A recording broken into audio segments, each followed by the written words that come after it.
So let's say we wanted to print out hi to the screen 10 times. With the tools that we know now, the code would look something like this. It would just be 10 println statements all printing out hi. And while this gives us the correct output and it's totally valid, it's also pretty repetitive. So we have to do the same thing 10 times. And also it's pretty error prone. So what if I printed out 11 statements or I only printed out 9 statements? So to get rid of this repetitiveness and also the possibility of errors, we're going to introduce a new tool called a for loop. And in Java, the general layout of a for loop looks something like this. We have the keyword for, followed by an open parentheses. And within our parentheses, we have 3 pieces. The first piece is our initialization, which is going to initialize some counter variable, which is going to tell us which iteration of the for loop we're on. This is followed by a semicolon, and then our test piece. The test piece is going to tell us under which condition we want to keep executing the statements in our for loop. If the test passes, we enter our for loop, and if it fails, we just exit our for loop altogether. Then we have another semicolon after the test piece, followed by the update piece.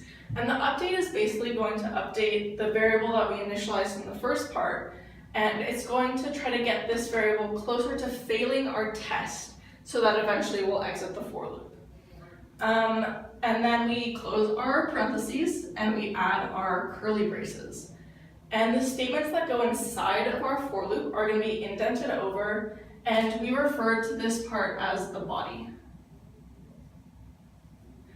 So now that we have all the pieces, let's try to use this tool to clean up our existing code. So we're going to use a for loop, and we start with the keyword for, followed by our parentheses. This variable is going to be of type int because it's telling us the number of the index we're at. So int.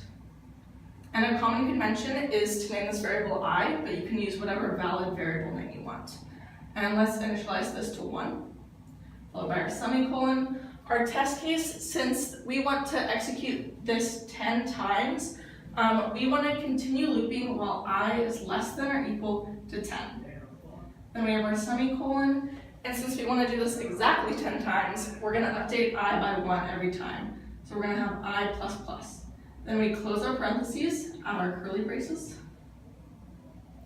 And the statement that we want to execute multiple times is going to be one of these system.out.println statements. So in our for loop, we're going to have a system.out.println statement saying hi.